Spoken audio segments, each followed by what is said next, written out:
Are the Chiefs having to find themselves on offense? That's a question we almost never ask, but we'll ask it next to Daniel Jeremiah of the NFL Network on DJ Football.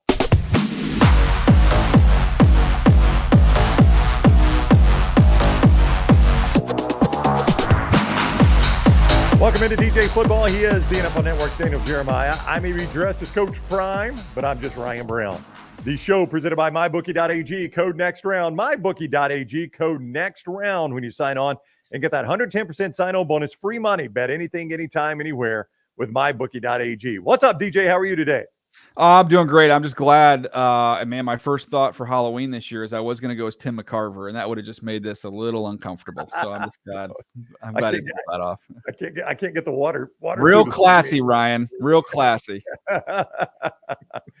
All right, we're headed to Germany. The Kansas City Chiefs coming off a loss at the hands of. I'm going to check these receipts right here. I got my receipts like Coach Prime. Kansas City lost to Kansas. They lost to Denver? Kansas City, are you serious? They lost to Denver. And how many points did they score against the Broncos? A niner. 9. How did they score 9 points in a loss to Denver? Denver's awful. Yeah, Denver, I'll tell you what, Denver's playing a little better. We knew we were critical of Denver, and we have been critical of Denver, especially on the defensive side of the ball, because we said, look, they've got players. This is one of the better defenses in the league last year.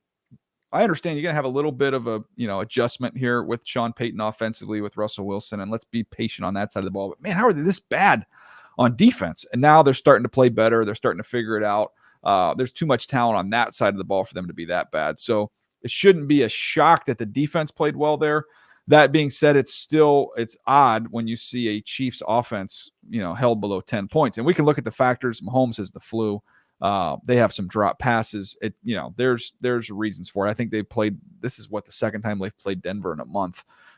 So there's the challenge of doing that inside the division.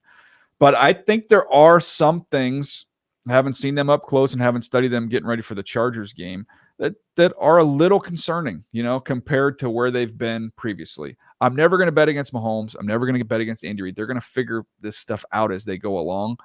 But in the meantime, they're not running the ball as efficiently as they should. That's the first thing. Right. And I just don't know if a team can take Kelsey away. And I mean, take him away. In other words, just keep him under 100 yards and don't let him be that, that ridiculous productive threat that he can be.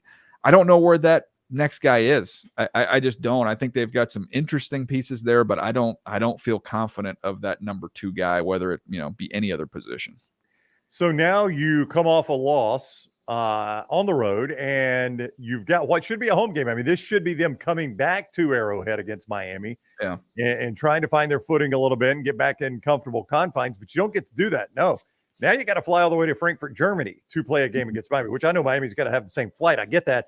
But Miami is coming off pretty good performance against the Patriots. If you're Kansas City, it sure would be nice to be back in a comfortable environment in Arrowhead Sunday. Now they essentially have to play another road game after struggling that way against Denver.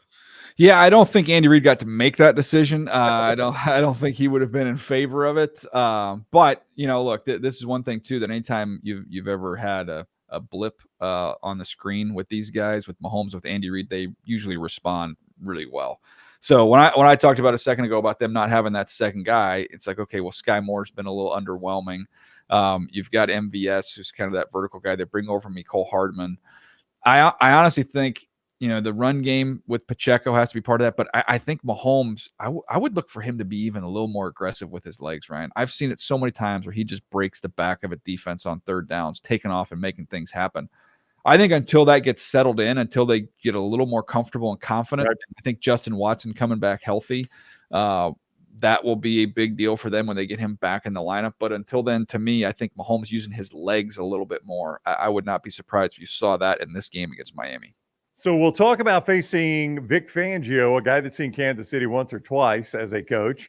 That Vic Fangio led Miami defense in Frankfurt in just one moment. But a reminder that DJ Football is presented by MyBookie.ag. Code next round when you sign up for MyBookie.ag. You make your initial deposit, and they match it with a 110% sign-on bonus. That is free money from MyBookie.ag when you use code next round, MyBookie.ag, code next round. Also, Manscaped.com. They've got some great products there at Manscaped.com. They've got the beard hedger that has the adjustable dial, so your guard doesn't just pop off right in the middle and gap up your beard. They've got that lawnmower that takes care of the undercarriage and the entire body.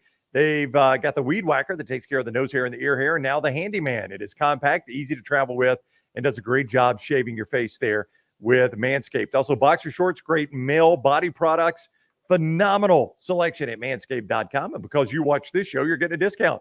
DJF20 for DJ football fans, DJF20 at manscaped.com. Get 20% off your initial order there at manscaped.com. Were Miami to be completely healthy in the secondary, Javon Holland there, Xavier Howard on one corner, and now all of a sudden, here's Jalen Ramsey, one game and an interception already under his belt. This is a challenge anyway, but would be one heck of a challenge defensively for Patrick Mahomes to try to right that passing game. I agree with you, and especially considering they could deploy Jalen Ramsey on Kelsey. To me, I'm curious to see what Vic wants to do there, but that would be my guess, is that you'll see a significant amount of snaps over Kelsey and just try and take him away. That's why Jalen Ramsey is it's such a chess piece for them to have, because he has that size and physicality where you can use him against tight ends on occasion. Not often, maybe 2 or 3 times at most a year, but this is one where you could take advantage of that. And the other thing I would say is if Miami can offensively get going against the Chiefs defense and get a lead and play with a lead, I'm not in love with the offensive line on the edges with the Kansas City Chiefs, and I think there's some opportunities for a very good edge rush there, a really good defensive front actually from Miami, to be able to heat up Mahomes a little bit. So yeah, no, if the Chiefs get a win this week, I will be all in. I will buy in that they have a way to do this. They figured it out, and they're going to be able to navigate around maybe some of the roster shortcomings offensively. But man, I have my doubts. I think this is going to be a really, really tough matchup for them. So for football idiots like me, Jalen Ramsey may be used in this situation in more of a, like in a Nick Saban defense, you'd call that a star position. Yeah, which he played with the Rams. Yeah. Brandon Staley, when he was a defensive coordinator there, used him there that year. And man, it's just he's so physical that a lot of times what would discourage you from that, it's not the matchup with the tight end. It's they're going to bring you in run fits now.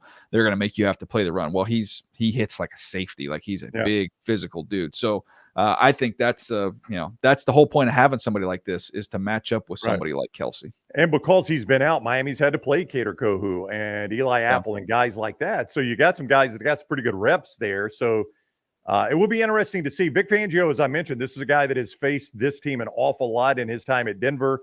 Vic has been around the block a time or two.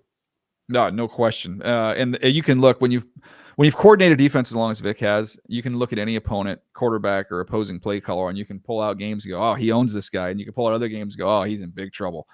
Because it's just he's got a large catalog of experience. So you're going to see some different results. But it should be one of the marquee games, not only this week, but on the entire NFL calendar. I would want to bring up, by the way, I thought about going as Andre Rison for Halloween this year, and I'm glad that I didn't, because I don't know if this would have worked. Hey, I was at that game. That was in the Georgia the Haymaker game. Yeah, absolutely. So I grew up in a town called Anniston, Alabama, which is I live in Birmingham now. Obviously, Anniston's about halfway between Atlanta and Birmingham.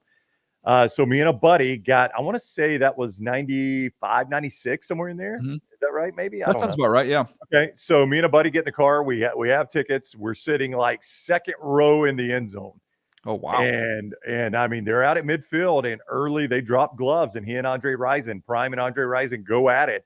And when I tell you that place came unglued, I mean, it was like everybody knew something was going to happen. And later in the game, if you remember, Prime intercepts one, high steps it down the sideline, and has a pick set. Yes, no question. That's when he did. Isn't that what he did? This is my house. Yep. In the post game after the game, my house. Yeah. I mean, look, Dion. A couple of things. Number one, I know they've lost some games recently. Heck of a coach. What he's been able to accomplish with the whole new roster, all that. Let's put that to the side. Right. As great as he was as a player, arguably the greatest defensive back to ever play the game, there's never been a better persona. Not even, I would say in sports. Who's better than him? Who's done this better than him in terms of creating energy and excitement? I don't think of anybody. Yeah. I remember when we went from the Niners to the Cowboys.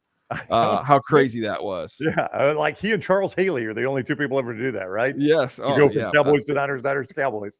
I remember I went and saw him play. I was in college at Northeast Louisiana, which is now Louisiana Monroe, and I drove to Dallas the year that he was playing both ways to watch him play a little bit of wide receiver. But anyways, it's a great costume. You pulled it off, and Thank you. And there's a lot to be proud of there. Yeah, I'm gonna. Yeah, show it. Oh, there it is. Very nice. Yeah, all right, it is DJ Football with the NFL Network's Daniel Jeremiah. It's presented each week by MyBookie.ag. Code next round. MyBookie.ag. Code next round for that 110% sign-on bonus. And don't forget code DJF20 at Manscaped.com for 20% off your first order there at Manscaped.com. Code DJF20. It is DJ Football with the NFL Network's Daniel Jeremiah.